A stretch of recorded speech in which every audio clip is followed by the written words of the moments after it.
नमस्कार, स्वागत है आप सभी का डीडी न्यूज पर। लेकर हाजिर हूं मैं खबरों का सिलसिला। मैं कृतिका। बुलेटिन की करेंगे शुरुआत और सबसे पहले एक नजर सुबह की प्रमुख सुर्खियों पर।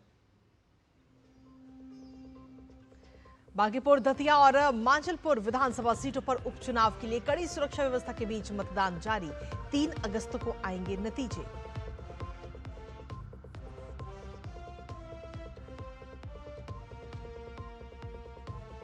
बरनाला में सफाई कर्मचारियों पर हुए लाठीचार्ज के विरोध में आज पंजाब बंद। विभिन्न कर्मचारी यूनियन और व्यापार मंडलों ने दिया बंद को समर्थन। आपातकालीन सेवाएं सामान्य रूप से रहेंगी जारी।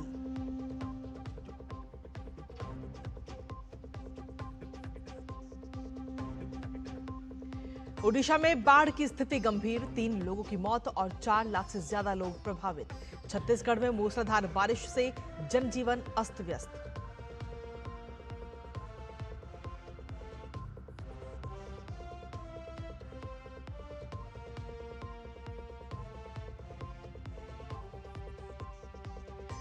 पाकिस्तान के अवैध कब्जे वाले जम्मू कश्मीर में पाकिस्तानी सुरक्षा बलों की हिंसक कार्रवाई। मरने वाले प्रदर्शनकारियों की संख्या बढ़कर 40 से अधिक हुई। संयुक्त राष्ट्र मानवाधिकार कार्यालय ने चिंता व्यक्त की।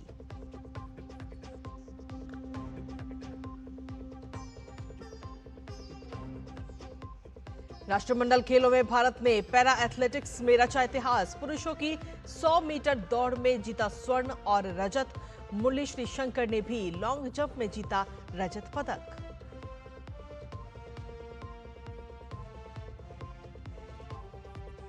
और आज से सावन के पवित्र महीने की शुरुआत। मंदिरों में उमड़ी श्रद्धालुओं की भारी भीड़। बम बम भोले के जयकारों से भक्तिमय हुआ माहौल।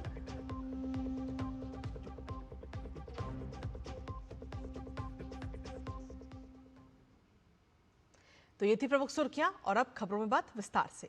बिहार की सियासत में एक सीट लेकिन दांव पर लगी है कई दिग्गजों की प्रतिष्ठा। जी हां, राजधानी पटना की बांकीपुर विधानसभा सीट पर उपचुनाव के लिए मतदान जारी है। करीब 40 साल से बीजेपी के कब्जे वाली बांकीपुर सीट पर इस बार मुकाबला बेहद ही दिलचस्प है।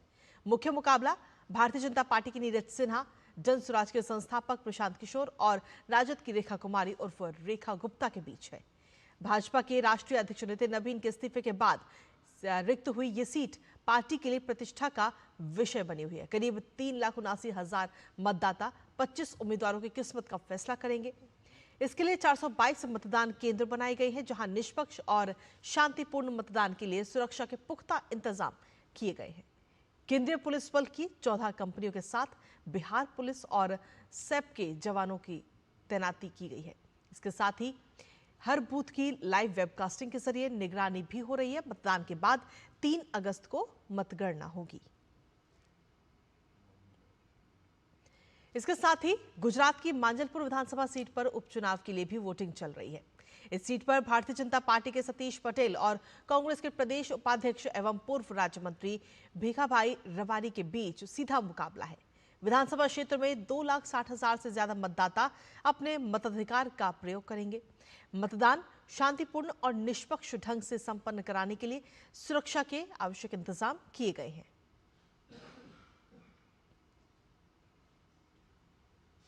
वहीं बरनाला में सफाई कर्मचारियों पर हुए लाठीचार्ज के विरोध में आज पंजाब बंद का आह्वान किया गया है।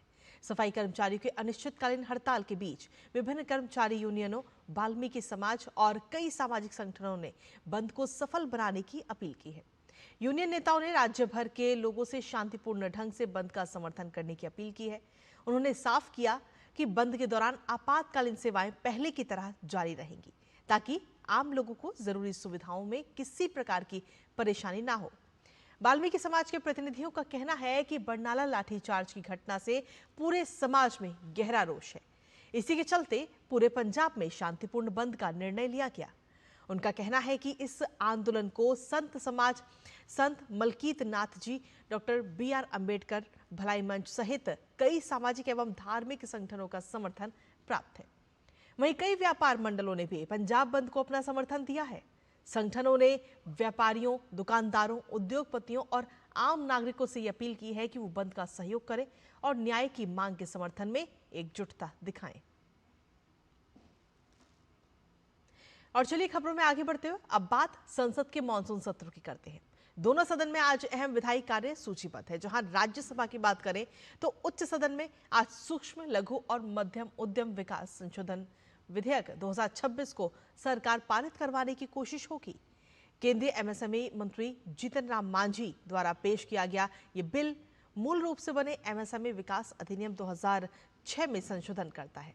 इस नए बिल का मुख्य उद्देश्य छोटे कारोबारियों को समय पर भुगतान दिलाना, विवादों का तेजी से निपटारा करना और उनकी नकदी की समस्या को हल करना है। वहीं लोकसभा में आज सुप्रीम कोर्ट संशोधन विधेयक 2026 पर भी चर्चा और पारित कराना सूचीबद्ध है। ये विधेयक सुप्रीम कोर्ट में जजों की संख्या 33 से बढ़ाकर 37 करने का प्रस्ताव रखता है।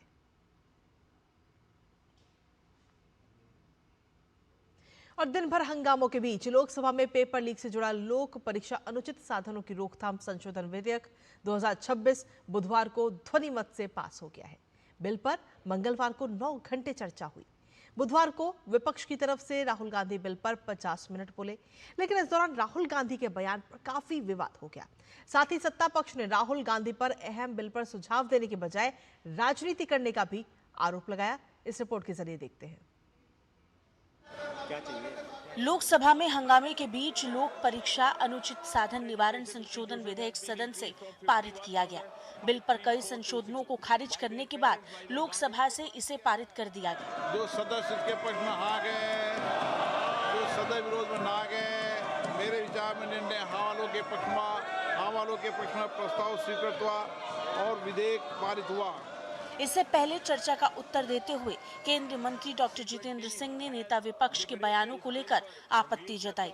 उन्होंने कहा कि नेता प्रतिपक्ष सदन में बिना तथ्यों के बयान देते हैं।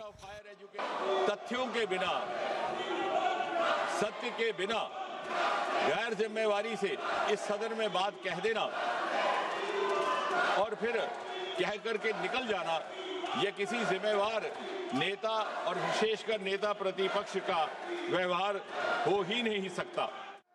नेता प्रतिपक्ष के बिना आधार के बयान देने पर बीजेपी उनसे माफी की मांग कर रही थी। सदन में गतिरोध के चलते दोपहर को आधे घंटे के लिए लोकसभा स्थगित भी करनी पड़ी। सत्ता पक्ष ने कहा कि इस बिल से जुड़े मुद्दों पर कांग्रेस नेता ने चर्चा न कर राजनीति की है। संसदीय कार्य मंत्री ने भी राहुल गांधी के सदन में असंसदीय बयानों को लेकर आपत्ति जताई थी। ये बार बार स्पष्ट किया गया कि गोली चली ही नहीं,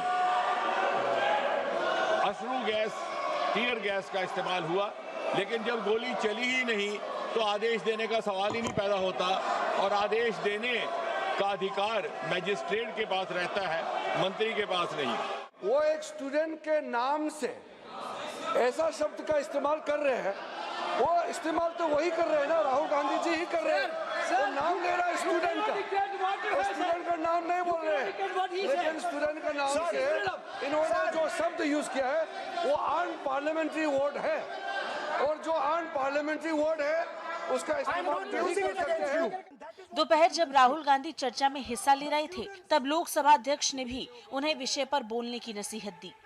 स्टूडेंट का लक्ष्य होता है कि वो सच्चाई के पीछे दौड़ता रहता है। उसके लिए सच्चाई मीठी होती है, ट्रूथ इज स्वीट।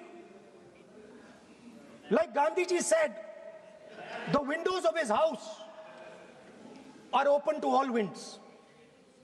सदन में एक अच्छी व्यवस्थाएं रही है, अच्छी मर्यादाएं रही है और हमें अच्छी मर्यादा बनाने का प्रयास करना चाहिए। जो सदन में मर्यादा तर्क से बोलता है, देश भी सुनता है और सम्मान भी करता है। मेरी ये अपेक्षा रहती है कि सदन के अंदर शब्दों का चयन ऐसा हो जो संसदीय मर्यादाओं के अनुरूप हो। नेता विपक्ष राहुल गांधी के आपत्तिजनक आरोपों और असंसदीय शब्दों को सदन की कार्रवाई से निकालने की बात कही गई। भले ही ये बिल लोकसभा से पारित हो गया है, सत्ता और विपक्ष के बीच टकराव को देखते हुए लगता है कि अब राज्यसभा में भी इस विधेयक पर चर्चा काफी हंगामेदार रह सकती है। अनुज यादव, राजेश राज और ऋषि कुमार के साथ शैलेंद्र मिश्र की रिपोर्ट, डीडी न्यूज, दिल्ली। और वहीं राज्यसभा ने बुधवार को राष्ट्र गौरव अपमान निवारण संशोधन विधेयक 2026 ध्वनि मत से पारित कर दिया है। इस विधेयक के तहत राष्ट्रगीत वंदे मातरम के गायन में जानबूझकर व्यवधान डालना या उसका अपमान करना अब दंडनीय अपराध होगा। ऐसे मामलों में 3 वर्ष तक की सजा, जुर्माना या दोनों का प्रावधान किया गया है। सरकार ने स्पष्ट किया कि इस संशोधन के जरिए 1971 के राष्ट्र गौरव अपमान निवारण अधिनियम में बदलाव किया गया है। विधेयक के अनुसार राष्ट्रगान की तरह राष्ट्रगीत के गायन को भी कानूनी संरक्षण मिलेगा और उसके सम्मान को ठेस पहुंचाने वाले कृत्यों पर कार्रवाई की जा सकेगी।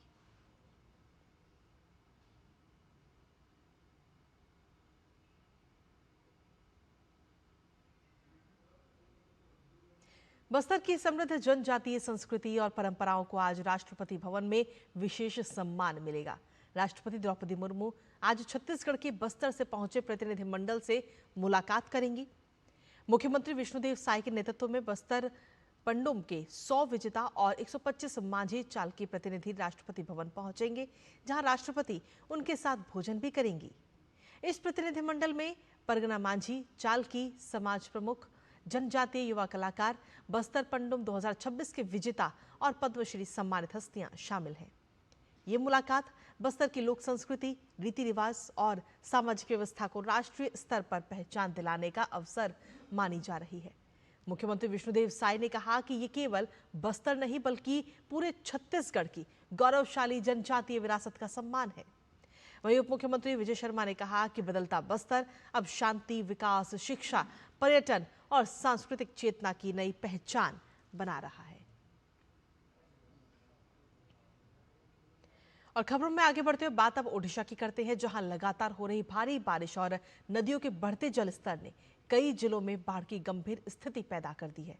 राज्य सरकार के मुताबिक बाढ़ से अब तक 3 लोगों की मौत हो चुकी है, जबकि 2 लाख से ज्यादा लोग प्रभावित हुए हैं। सबसे ज्यादा असर बालासोर, भद्रक, जाजपुर, मयूरभंज और क्योंझर जिलों में देखा जा रहा है और अब तक 44 ब्लॉक, 243 ग्राम पंचायतें और 748 गांव बाढ़ की चपेट में आ चुके हैं। वहीं करीब 30,000 लोगों को निचले इलाकों से निकालकर सुरक्षित स्थानों और राहत शिविरों में पहुंचाया गया। क्योंझर जिले में 3 लोगों की मौत हुई है और राज्य के 226 गांवों में अब भी जल जमाव की स्थिति बनी हुई है। हालांकि बालासोर समेत कुछ इलाकों में पानी का स्तर घटने से हालात में धीरे धीरे सुधार के भी संकेत मिल रहे हैं। उधर प्रशासन नदी जलस्तर और मौसम की स्थिति पर लगातार नजर बनाए हुए है। हीराकुंड बांध के 2 गेट खुले हैं, लेकिन जलाशय का जलस्तर फिलहाल सुरक्षित सीमा के भीतर बताया गया है। सरकार ने प्रभावित जिलों में राहत एवं बचाव कार्य तेज और स्थिति पर लगातार निगरानी रखने के निर्देश दिए हैं। The rain has dropped in most of the area, including the coastal district of the state. There is rainfall in the district of Bargarh, Palangir, Nuapada, Patakmetar, Rayagada, Koraput, Navrampur, and Gajapati. There has been also report of rainfall, heavy rainfall in the district of Sundargarh. But the most vulnerable districts which were severely affected is the district of Baleshwar, Bhadrak, and Jashpur. 30,000 people have been evacuated in the district of Baleshwar, Bhadrak, and Jashpur. In other districts also there has been evacuation of people from the affected area. More than 2 lakhs people have been affected directly or indirectly.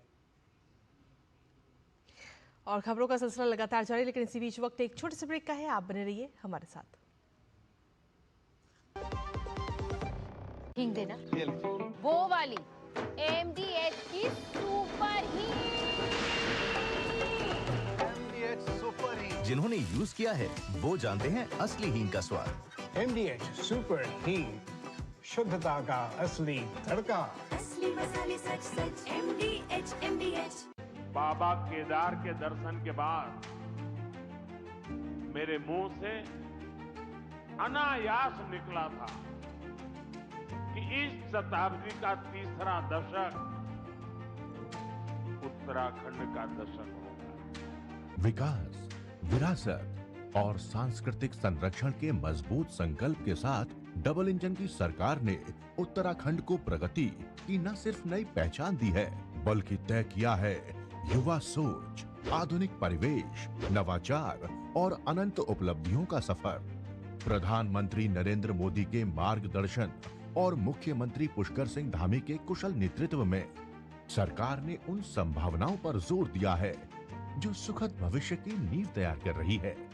Uttarakhand में दूरस्थ पहाड़ के सुदूर गांव भी PM Modi के digital India अभियान का हिस्सा बन रहे हैं। डिजिटल क्रांति के इस सफर में अपनी सरकार पोर्टल द्वारा रिकॉर्ड 976 डिजिटल सेवाओं का घर बैठे लाभ दिया जा रहा है। युवाओं के खिलते हुए चेहरे सरकार की कार्यकुशलता का प्रमाण दे रहे हैं। प्रदेश में पारदर्शी तरीके से युवाओं को रिकॉर्ड 33,000 से ज्यादा सरकारी नौकरियां प्रदान की गई हैं। सड़कें अब विकास और प्रगति की गाथा लिख रही है। 12,000 करोड़ से अधिक लागत से निर्मित एक्सप्रेसवे परियोजना से दिल्ली से देहरादून की दूरी मात्र 2.5 घंटे की रह गई है। चार धाम यात्रा को सुगम बनाने के लिए 11,700 करोड़ से अधिक ऑल वेदर रोड का कार्य 92% से ज्यादा पूर्ण हो चुका है।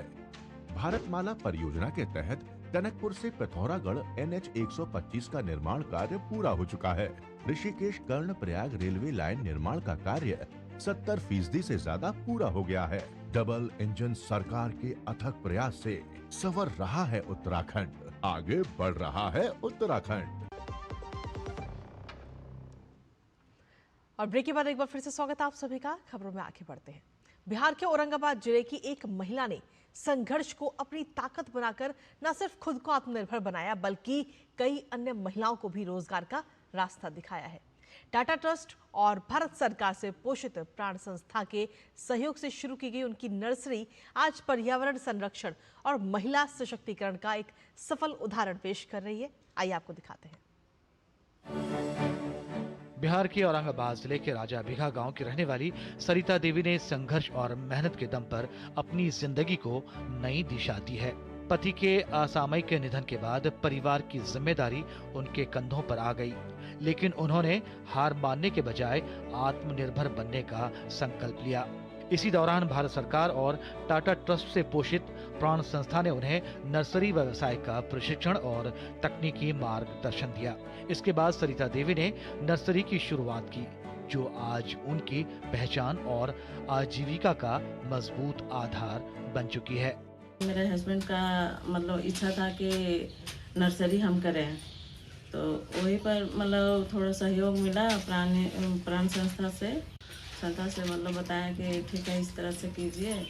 मतलब कुछ सहारा भी मिला और मतलब अच्छे तरह से करने का गाइडेंस भी बताया कि इस तरह से कीजिए, हर तरह का पौधा लगाइए, औषधि वाला भी लगाइए। इनकम भी मतलब 50 से 60 तक पहुंच गया है। मतलब और भी ऑर्डर आया है जाने के लिए। वन विभाग से भी 20,000 का ऑर्डर आ चुका है। सरिता देवी की नर्सरी की एक खास पहचान यह भी है कि यहाँ काम करने का अवसर केवल महिलाओं को दिया जाता है। इससे न सिर्फ उनकी आय बढ़ी है, बल्कि कई परिवार आर्थिक रूप से सशक्त भी हुए हैं।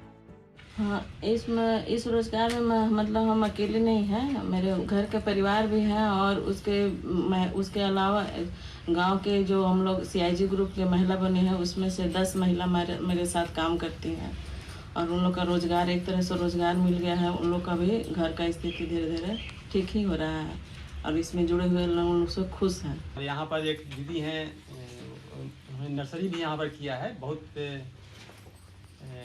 इसको आगे बढ़ाने के लिए जो भी पौधरोपण होता है राजापुर में, जैसे मल्टी लेयर फार्मिंग है और लोग अजोला यहाँ पर बना रहे हैं, ब्लू ग्रीन एल्गी बनाने की सोच है, तो ये सब चीज इसको फैलाया जा रहा है। सरिता देवी की ये हरित पहल सिर्फ एक सफल कारोबार की कहानी नहीं, बल्कि आत्मविश्वास, महिला सशक्तिकरण और पर्यावरण संरक्षण का प्रेरक उदाहरण है। उनका सफर बताता है कि कठिन परिस्थितियां यदि हौसलों के सामने खड़ी हों, तो मेहनत और सही मार्गदर्शन उन्हें सफलता की कहानी में बदल सकते हैं। औरंगाबाद से कमल किशोर की रिपोर्ट, DD न्यूज। और वहीं पाकिस्तान के कब्जे वाले जम्मू कश्मीर में अशांति लगातार बढ़ती जा रही है। पाकिस्तानी सुरक्षा बलों की हिंसक कार्रवाई में मरने वाले प्रदर्शनकारियों की संख्या 40 से ज्यादा हो चुकी है। बढ़ती हिंसा के बीच संयुक्त राष्ट्र मानवाधिकार कार्यालय ने गहरी चिंता भी व्यक्त की। तो वहीं जम्मू कश्मीर मानवाधिकार निगरानी संस्था ने संयुक्त राष्ट्र से तत्काल हस्तक्षेप की अपील करते हुए हिरासत में लिए गए नेताओं के कानूनी अधिकार और निष्पक्ष सुनवाई सुनिश्चित करने की मांग की है। पाकिस्तान के अशांत खैबर पख्तूनख्वा प्रांत में सुरक्षा बलों पर एक और बड़ा हमला हुआ। हंगू जिले में आतंकवादियों ने एक पुलिस चौकी को अपना निशाना बनाया, जिसमें 7 पुलिसकर्मियों की मौत हो गई, जबकि जवाबी कार्रवाई में 8 हमलावर भी मारे गए। हमले में 22 पुलिसकर्मी घायल हुए हैं और पूरे इलाके में तलाशी अभियान जारी है। फिलहाल किसी भी संगठन ने इस हमले की जिम्मेदारी नहीं ली है। अब यह हमला ऐसे समय पर हुआ जब खैबर पख्तूनख्वा में सुरक्षा प्रतिष्ठानों पर हमलों में लगातार बढ़ोतरी देखी जा रही है।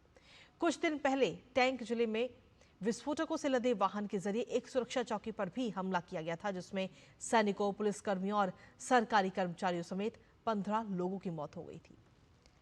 पाकिस्तान का आरोप है कि खैबर पख्तूनख्वा और बलूचिस्तान में बढ़ती आतंकी गतिविधियों के पीछे अफगानिस्तान से संचालित आतंकवादी समूहों का हाथ है, जबकि तालिबान सरकार इन आरोपों से इनकार करती रही है।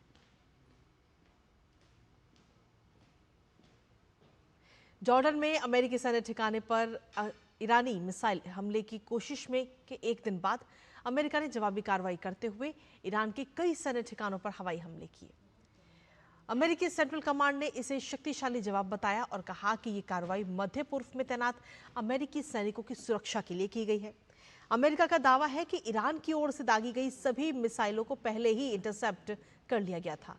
पिछले सप्ताह वार्ता की संभावना के चलते रोके गए अमेरिकी हमलों के बाद यह पहली सीधी सैन्य कार्रवाई है जिसमें क्षेत्र में तनाव बढ़ गया है।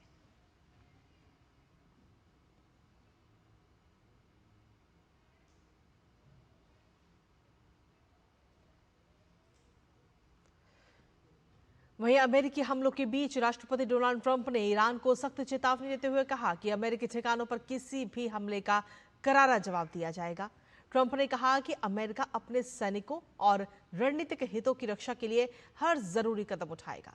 दूसरी ओर ईरान के इस्लामिक रिवॉल्यूशनरी गार्ड कॉर्प्स ने जॉर्डन में अमेरिकी ठिकानों को निशाना बनाने की जिम्मेदारी ली है और कहा कि जब तक अमेरिकी धमकियां जारी रहेंगी उनका प्रतिरोध भी जारी रहेगा। साथ ही ईरान ने अमेरिका से भड़काऊ बयानबाजी बंद करने की मांग की है।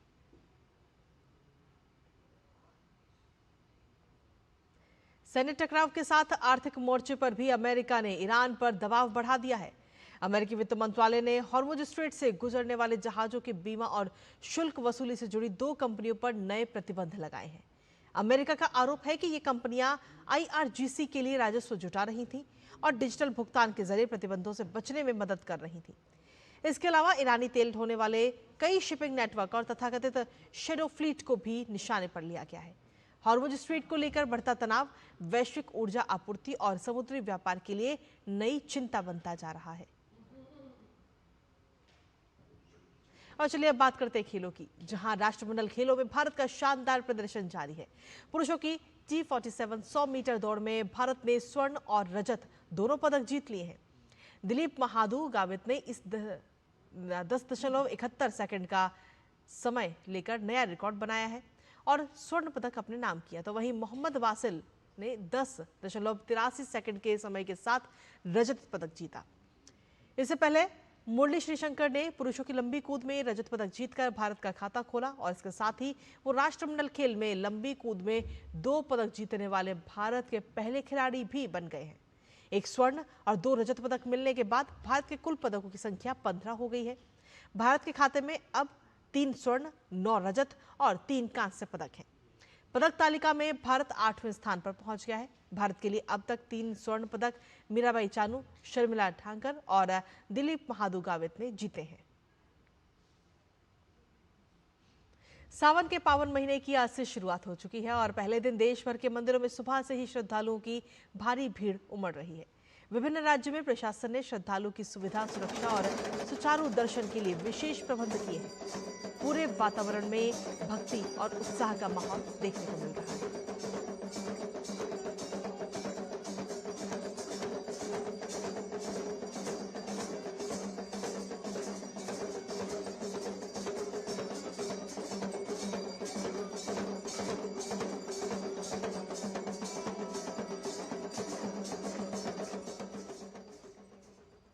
और इसी के साथ फिलहाल मेरे साथ इस बुलेटिन में इतना ही। नमस्कार।